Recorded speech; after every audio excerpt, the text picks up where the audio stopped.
Hey everybody, I'm here for Subaru Sunday, Saga Sunday. I have a couple of things to read for you guys. I did a little bit of research on maybe the best sagas to read. It was a little bit difficult since I could not figure out the difference between some of the sagas, or like that. Sometimes the saga will have more than one name. So I need to do a little bit of some research, but I think I have some good sagas to read for you guys here. And afterwards, if you guys have any, what's it called? If you guys have any recommendations for a saga that you want to hear, or if there was anything that I could do better in the video, something that you liked that you want to see more of, just comment that down below, and we'll see it in the next video. Anyway, I think we should just get right into it. Before this, if you want to know, okay, so I'm going to be reading two sagas, and then I'm going to be reading some of the Voluspa for you guys. I was thinking maybe if you guys like it, I can finish off every Saga Sunday by reading a little bit of the Voluspa. Comment down below afterward, obviously, if you guys do like this. First things first, we'll be reading Skírnirs Journey. Let's get right into it. All right, let me just turn to the page.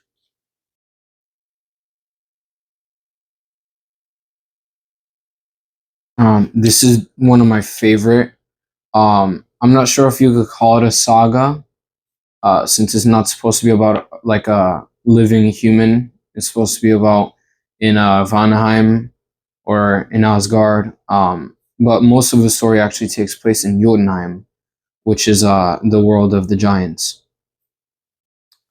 Without further ado, let's get into it. So here's a little bit of a backstory I'm going to read to you guys. Freyr falls in love with a giant's daughter, whom he sees from Odin's high seat, Hlidskjalf. According to Snorri, his lovesickness is a punishment for usurping Odin's place, though the poem does not suggest this. Freyr's concerned parents, Njörður and Skadi, ask their son's old friend and servant, Skirnir, aka the Shining One, to help. Skirnir volunteers to go on a wooing mission, and after a remarkably smooth journey, effectively bullies the reluctant girl into agreeing to a rendezvous with Freyr. I'm just trying to make sure my mic is on. I've had some problems with the mic in the past, so I'm not trying to deal with that. Snorri tells us in Ynglinga Saga, chapter 10, that the pair married and had a son called Fjölnir, who was the ancestor of the Yngling. I'm getting tongue twisted. The ancestor of the Yngling dynasty of Norwegian kings. And that in handing his sword over to Skirnir, Freyr leaves himself weaponless at Ragnarok. Although the poem has no special connection with wisdom, it is composed mostly of Ljóðháttr dialogue. I'll put on the screen the definition of Ljóðháttr. Several scholars have thought that with its succession of lively scenes, Skírnirs Journey may well have been intended for dramatic presentation. Which basically what I believe they're saying is that it sort of sets up Ragnarok and I guess his death, since as they said, he's swordless in Ragnarok. And if you do not know, his sword has sort of a special ability that when, as long as you know how to use a sword, the sword guides itself, and there's not much skill that needs to be put into using the sword. So it's like basically like aimbot, but for swords. And he did. I believe he did have a weapon in Ragnarok, but not his weapon. It's like if Thor lost his hammer. Thor's still going to be strong and skilled. He's just not going to have Mjolnir, and that puts him at a disadvantage. Anyway, Freyr, the son of Njörður, had seated himself in Hlidskjalf and looked over all the worlds. He looked into Jotunheim and saw there a beautiful girl. As she was walking from her father's hall to an outbuilding, from that he caught great sickness of the heart. Skirnir was the name of Freyr's page. Njörður asked him to go and have a conversation with Freyr. Then Skadi said, "Get up now, Skirnir, and go and ask to speak with our son. And ask this, with whom the wise man is so terribly angry." Skirnir says, "Harsh words I expect from your son if I go and walk to the young man and ask this, with whom the wise man is so terribly angry. Tell me, Freyr, war leader of the gods, for I would like to know. Why do you sit alone in the long hall, my lord, day after day? Why should I tell you, young man, about my great sorrow of heart? For the elf radiance shines day after day, every day, but not according to my desires." Skirnir says, "I think your desire can be very great, that you, sir, cannot tell me. For we were young together in bygone days. You and I may well trust each other." Freyr says, "In Gymir's," I may be butchering that name. I'm not sure if it's Ymir or Gymir. I'm just going to say it more with like a G. "In Gymir's courts, I saw walking a pleasant girl to me. Her arms shine, and from all the seas and air catch light. More pleasing to me is the girl than any other girl to any young man. In bygone days, of all the gods and all the elves, no one wishes that we should be together." Skirnir says, "Give me that horse which will carry me through the knowing, dark, flickering flame, and that sword which fights by itself against the giant race." Freyr says, "I'll give you that horse which will carry you through the knowing, dark, flickering flame, and that sword which will fight by itself, if he who wields it is wise." Skirnir said to the horse, "It is dark outside. I declare it's time for us to go over the dewy mountain, through Giant's realm. We'll both get there, or the all-powerful giant will seize us both." Skirnir then rode to Jotunheim, to Gymir's courts. There, there were savage dogs tied in front of the gate, in the wooden fence surrounding Geird's hall. He rode to where a herdsman was sitting on a mound and greeted him. "Tell me this, herdsman, as you sit on the mound and watch all the ways, how I may come to converse with the young girl, despite the dogs of Gymir." The herdsman said, "Are you doomed or are you already dead? Conversation, conversation you shall never have with Gymir's excellent daughter." Skirnir says, "The choices are better than simply sobbing, for a man who is eager to advance. For on one day, all my life span was shaped, all my days laid down." Need a sip of water. Whew. Gerd said, "What is that noise of noises which I hear now, making a noise in our dwellings? The earth trembles, and all Gymir's courts shudder before it." The serving maid said, "There's a man outside, dismounted from a horse. He is letting his horse graze."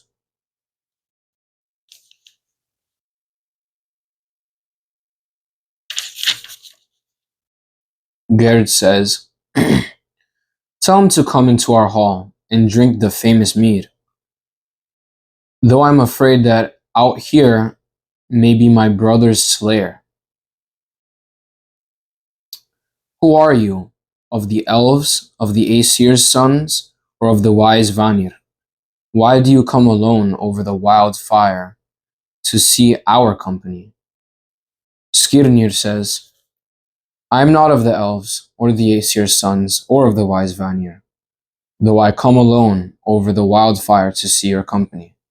Elven apples here I have all of gold.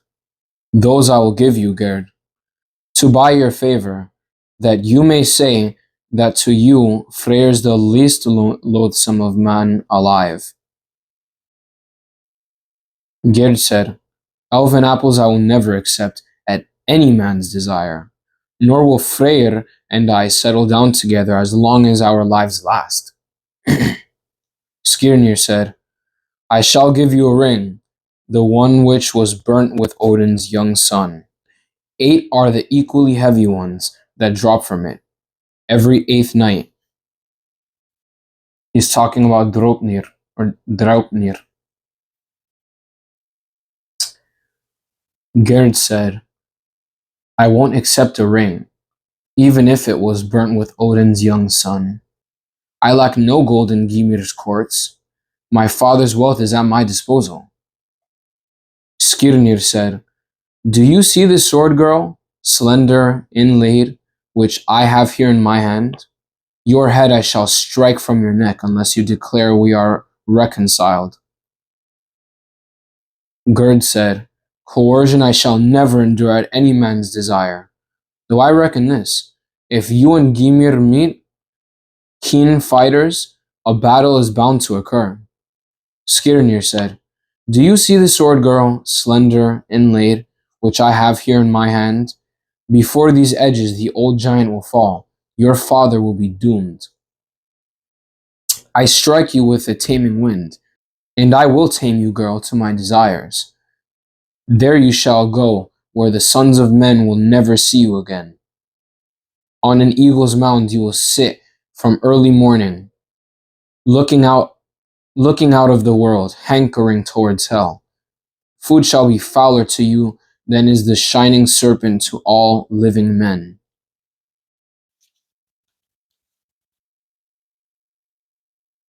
May you become a spectacle when you come out. May Hrimnir glare at you. May everything stare at you. Better known may you be than the watchman among the gods. May you gape through the bars. Madness and howling, tearing affliction, and unbearable desire. May tears well up for you with grief. Sit down, for I shall tell you heavy tormenting craving and twofold grief. Friends will oppress you all the long weary day. In the giants' courts, to the halls of the frost giants, every day you shall creep without choice, without hope of choice. Weeping you shall have for pleasure, and misery shall go with your tears. With a 3-headed ogre you shall linger out your life, or else be without a man. May your spirit be seized. May pining waste you away. Be like the thistle which is crushed at the end of the harvest. I went to the forest, to the sapwood tree, to get a magic twig, and a magic twig I got. Odin is angry with you. Thor is angry with you. Freyr will hate you. Most wicked girl, you have brought down upon you the magic, mighty wrath of the gods. Hero giants, hero frost ogres, Sutung's sons, the Aesir band itself, how I forbid, how I deny pleasure and men to this girl, benefit from men to this girl. Hrimgrimnir he's called, the giant who will possess you, down below the corpse gates, where bondsmen will give you goat's piss at the tree roots. Finer drink you will never get, girl at your desire, girl at my desire. Ogre I carve for you and 3 runes, lewdness and frenzy, and unbearable desire. I can carve that off as I carve that on, if there's need of this. So here things are getting really tense, where Skirnir is just throwing everything at her, telling her he's going to make her sit upon an eagle's nest, never to return to the land of the living. She'll live in Helheim with an ogre or a frost giant who will possess her. He's basically just saying, Freyr is your best option, and if you do not go with him, it's going to be worse than you could ever imagine. Gerd said, Be welcome now, lad, and receive the crystal cup, full of ancient mead, though I had never thought that I should ever love one of the Vanir well. Skirnir said, All my errand will I know before I ride home from here. When you'll grant a tryst to Njordr's vigorous son. Gerd said, Barry is the name, as we both know, of the wind-calm grove, and after 9 nights there to Njordr's son, Gerd will give love's pleasure.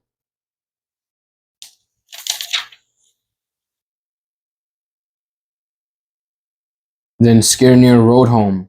Freyr stood outside and greeted him, and asked for news. Tell me, Skirnir, before you fling the saddle from the horse and take a step further, what you achieved in Jotunheim. Your desire or mine? Skirnir said, Barry is the name, as we both know, of a wind-calm grove, and after 9 nights, there to Njordr's son, Gerd will give love's pleasure. Freyr said, Long is 1 night, long are 2 nights. How shall I long through 3 nights? Often a month to me has seemed less than half of one of these wedding eves. So in the end, Gerd, or actually I think it's pronounced Gerdr, but Gerd was so afraid of this spell that Skirnir was threatening to put on her that she welcomed him. She's saying, you know what, let's meet here after 9 nights and we'll get it done. I'll be his wife. So crazy story. I think this is one of the better ones. Very funny in a way, but not really funny. It's pretty messed up that Skirnir would threaten this girl like this. But I guess that's just how things were in these days. It does not make it right, but I mean, it worked. I mean, it was Skirnir's head or it was Gerd's head, and if there's a way for both of them to live, then that's the road that Skirnir chose. So, very interesting story. I hope you guys liked that one. Comment down below what you thought about that story if you're watching this video. Anyway, on to the next story. This one is one of the ones that I really, really wanted to read. This one is Fafnir, or in English, there's 2 ways that it's translated. One way is the Saga of Fafnir, which is a giant, and the other way is the Lay of Fáfnir, and I believe that just means like almost like slaying, like they killed him. I believe so. I may be incorrect with that, but let me find the page and we'll get right into it. All right. Here's the background on the Lay of Fáfnir.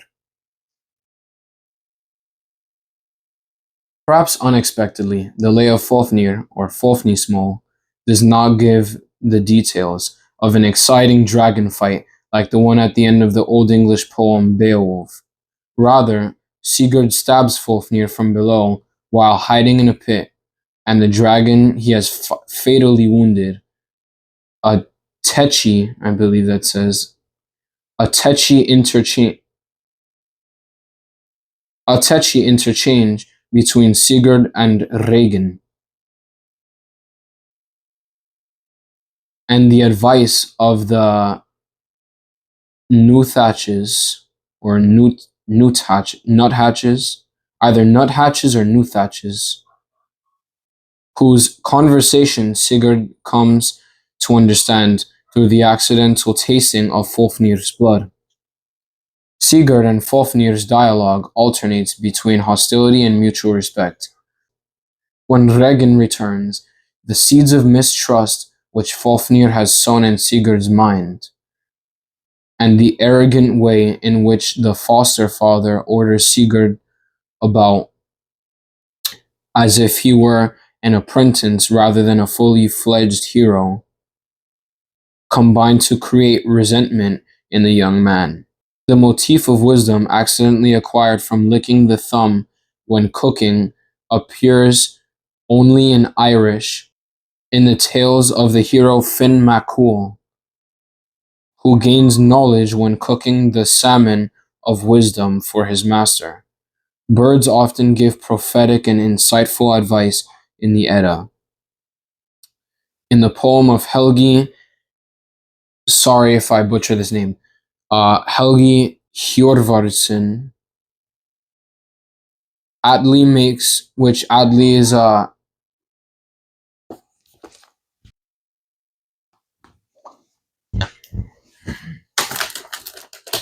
hey guys,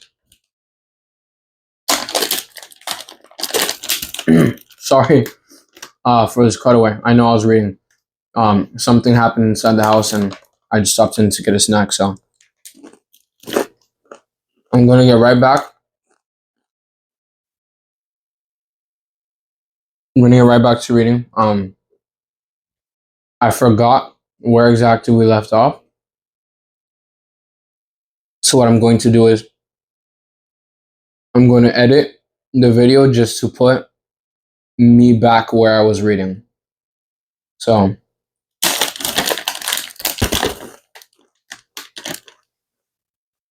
future me do something cool right now.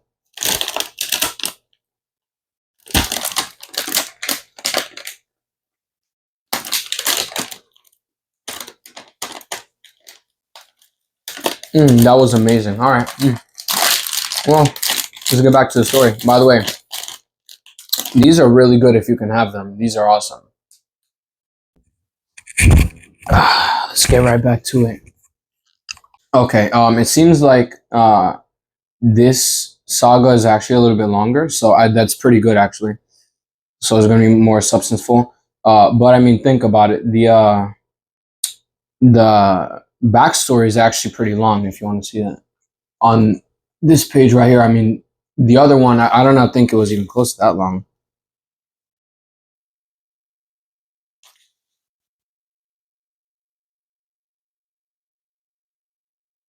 Yeah, no, I mean, Skírnirs Journey was like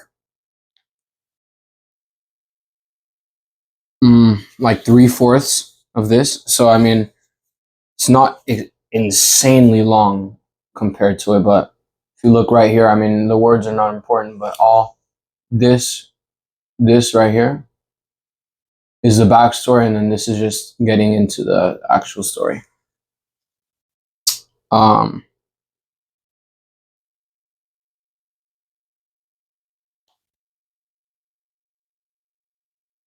By the way, I forget where I got this, but I think someone gave it to me. I mean, it's so fitting for my for this book. I got an Iceland. I'm not sure if you can see that, an Iceland bookmark. I really like it. But it's funny. I'm wearing my Norway shirt with an Iceland bookmark while reading a book that's translated by someone from Iceland, I believe. Anyway, enough talk. Let's get back into it. Oh yes, you know what? I do remember where I was before. We had just finished talking about Beowulf. All right, let's get back into it.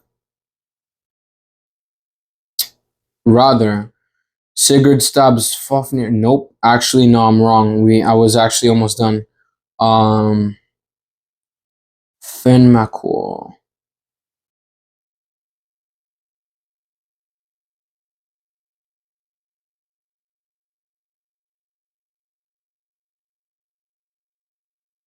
Oh, here we go. Okay. In the poem of Helgi Hjorvardsson, Atli makes a compact with a bird. I'm not sure what a compact is.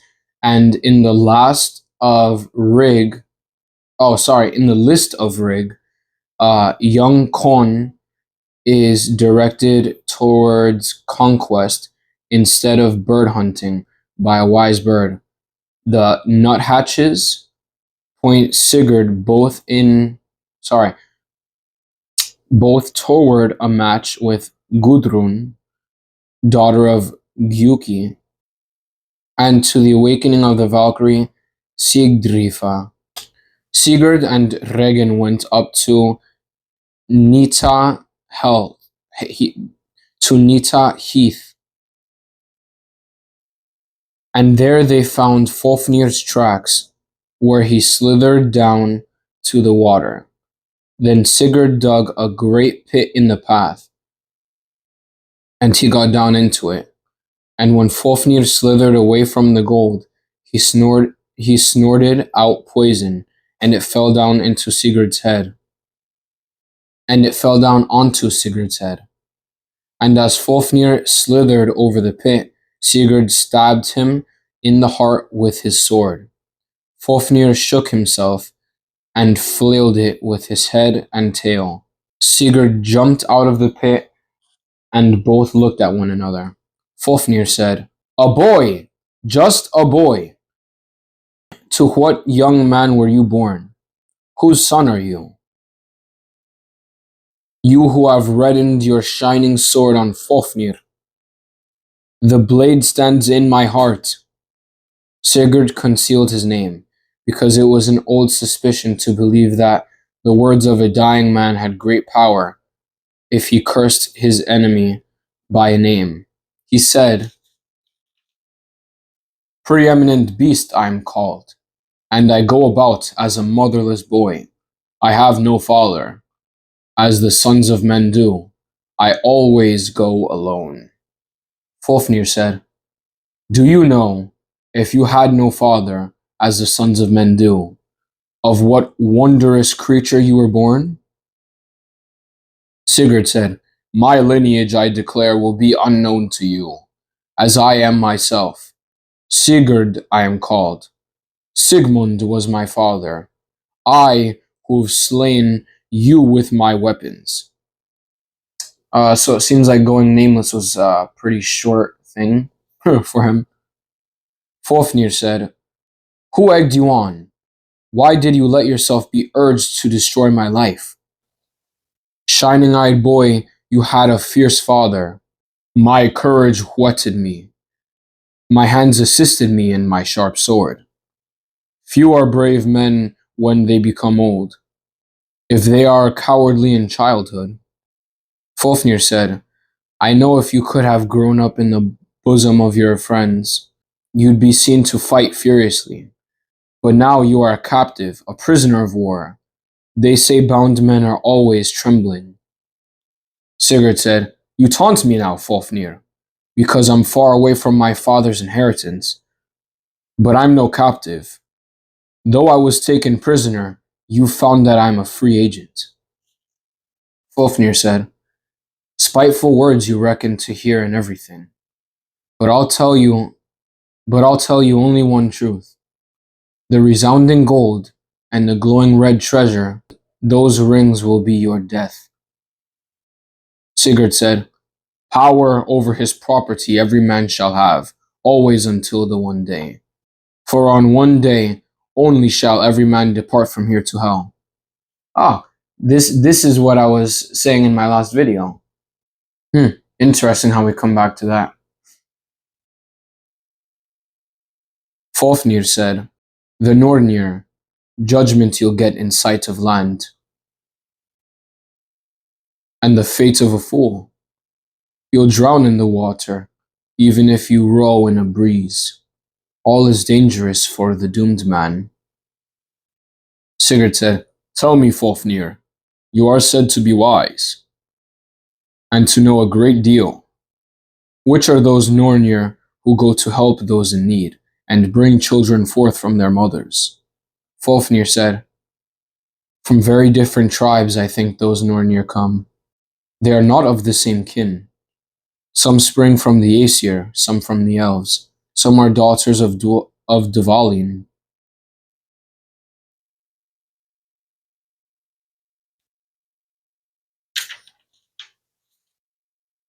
Sigurd says, "Tell me, Fafnir, you are said to be wise, and to know a great deal.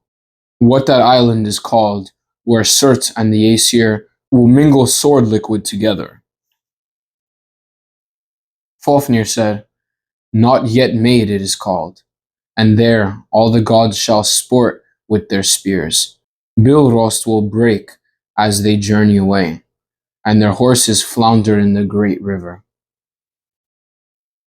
The helm of terror I wore among the sons of men, while I lay upon the neck rings, more powerful than all I thought myself to be. I didn't encounter many equals. Sigurd said, "The helm of terror protects no one. Where furious men have to fight, a man finds out when he comes among a multitude that no one is bravest of all." Fafnir said, "Poison I snorted when I lay upon the mighty inheritance of my father." Sigurd said, "Strong serpent, you snorted great blasts, and you hardened your heart. More ferocity grows in men's sons when they have that helmet." Fafnir says, "Now I advise you, Sigurd, and you take that advice and ride home from here. The resounding gold and the glowing red treasure, those rings will be your death." Sigurd said, "You've given your advice, but I shall ride to where the gold lies in the heather. And you, Fafnir, lie in mortal fragments, there where hell can take you." Fafnir said, "Regin betrayed me. He'll betray you. He'll be the death he'll be the death of us both. Fafnir, I think, must give up must give up his life. You had the greater strength." Regin disappeared while Sigurd was killing Fafnir, and came back as Sigurd was wiping the blood off his sword. Regin said, "Hail to you, Sigurd. Now you've won the victory, and have brought down Fafnir. Of those men who tread upon the earth, I declare you've been raised the least cowardly." Sigurd said, "There's no knowing for certain when all are come together. All the victory god's sons, who has been raised the least cowardly. Many a man is bold who doesn't redden his sword in another man's breast." Regin said, "You're cheerful now, Sigurd, pleased with your winnings. As you dry gram on the grass, my brother you've wounded. Yet in part I myself brought it about." Sigurd said, "You advised that I should ride here, over the sacred mountains. His treasure and his life the shining serpent would still possess. If you hadn't challenged my courage." Then Regin went to Fafnir and cut out his heart with a sword called Ridil, and then he drank the blood from his wound. Regin said, "Sit down now, Sigurd, and I'll go to sleep. Roast Fafnir's heart in the flame. That heart I'll have to eat after the drink of blood." Sigurd said, "You went far off while in Fafnir I was reddening my sword. My strength I matched against the dragon's might, while you lurked in the heather." Regin said, "Long you have left the old giant lurking in the heather. If you'd not used your sword, which I myself excuse me, which I myself made, and that sharp blade of yours." Sigurd said, "Courage is better than the power of a sword, where angry men have to fight. For I've seen a brave man, fighting strongly, conquer with a blunt sword. It's better for the keen than the cowardly, when they go in for battle sport. It's better for the cheerful than the snivelers, whatever may be at hand." Sigurd then took Fafnir's heart and roasted it on a spit, and when he thought that it was done, and the juice was dripping out of the heart, he prodded it with his fingers to see if it was done. He burnt himself and stuck his finger in his mouth. And when Fafnir's heart blood came on his tongue, "This is not a drill. Repeat, this is not a drill." pause. He understood the speech of the birds. He, excuse me, that was crazy for him to say. Oh gosh, he he heard that there were nuthatches twittering in the branches.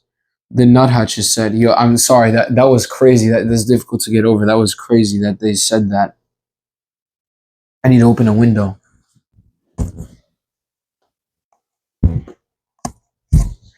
I know, I get that this is a different time period, but right now, that's crazy. That's disgusting to think about.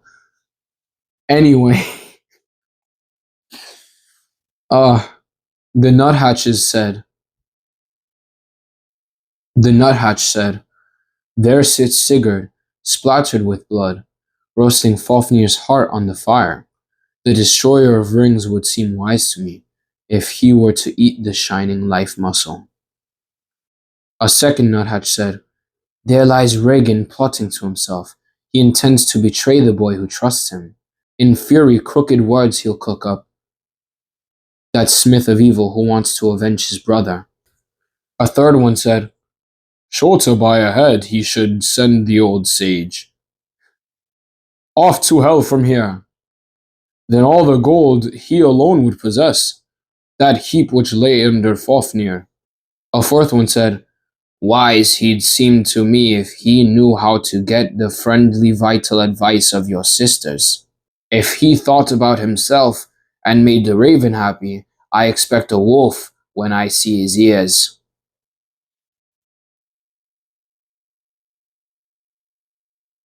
A fifth one said, "The warrior isn't so wise as I thought a war leader ought to be if he lets one brother get away when he's denied the other old age." A sixth one said, "He'll be extremely foolish if he still spares the murderous enemy. There Regin is laying and plotting against him. He doesn't know how to guard against such a thing." A seventh one said, "Sure to buy a head he should leave the frost-cold giant, and make him lose the rings. Then the treasure which Fafnir owned would be in one man's control." Sigurd said, "Fate is not so powerful that Regin will find himself reporting my death, since those two brothers are going very quickly to set off for hell from here." Sigurd cut off Regin's head, and he excuse me, and he ate Fafnir's heart, and drank the blood of both Regin and Fafnir. Then Sigurd heard the nuthatches saying, "Gather up, Sigurd, the red rings. It's not It's not kingly to be afraid of anything. I know a girl, the fairest by far, endowed with gold if you could win her. Green paths lie straight toward Gyuki. Fate points forward for a far-traveling man. There the lavish king has raised up a daughter. Sigurd, you'll win her with a wedding settlement. There is a hall on high Hinderfell. Outside is all surrounded with flame. Wise men have made it out of radiant river light. I know on the mountain, I know on the mountain the battle-wise one who sleeps, and the terror of the linden plays above her. Odin stabbed her with a thorn. The goddess of flax had brought down a different fighter from the one he wanted. Young man, you shall see the girl under the helmet, who rode away from the battle on Skírnirs. Sigdrifa's sleep may not be broken by a princely youth, except by the Norn's decree." Sigurd rode along Fafnir's tracks to his lair, and found it open with door frames of iron. All the beams of the house were of iron, and they were driven down into the earth. There Sigurd found a huge amount of gold, and filled 2 chests with it. Then he took the helmet of terror, and the gold mail shirt, and the sword Hroti, and many other treasures, and loaded Grani with it. But the horse would not proceed until Sigurd climbed onto his back. Okay, so that was the story of how Sigurd slayed Fafnir and the dialogue between them as he died. There actually is a following saga that continues where we left off with the death of Fafnir. It just continues after Sigurd takes the gold and all that and goes to meet Sigdrifa. I'll leave this one though for for another video, for the next Saga Sunday. So we'll continue with that next time. And last but not least, I wanted to read one page of the Voluspa. The Voluspa? Yeah, the Voluspa. Let's get right into it. Okay. Page 1 of the Seeress's Prophecy, or the Voluspa. Hearing, I ask from all the tribes, greater and lesser, the offspring of Heimdallr, father of the slain. You wished me well to declare living beings, ancient stories, those I remember from furthest back. I remember giants born in early times, those nurtured me long ago. I remember 9 worlds, I remember 9 giant women, the mighty measuring tree below the earth. Early in time, Ymir made his settlement. There was no sand, nor sea, nor cool waves. Earth was nowhere, Midgardr was nowhere, nor the sky above, a void of yawning chaos. Grass was there nowhere. Before the sons of Bor brought up the land surface, those who shaped glorious Midgardr, the sun shone from the south on the stone hall. Then the ground was grown over with the green leek. From the south, sun companion of the moon, threw her right hand round the sky's edge. Sun did not know where she had her hall. The stars did not know where they had their stations. The moon did not know what might he had. Then all the powers went to the thrones of fate, the sacrosanct gods, and considered this. To night and her children they gave names. Morning they named, and midday, afternoon and evening, to reckon up in years. The Aesir met on Idavol plain. High they built altars and temples. They set up their forges, smithed precious things, shaped tongs and made tools. Alright, well, this is where it's time to leave off. I really would like to see, from everybody who watches this video, I really would like to see your thoughts on the video down below.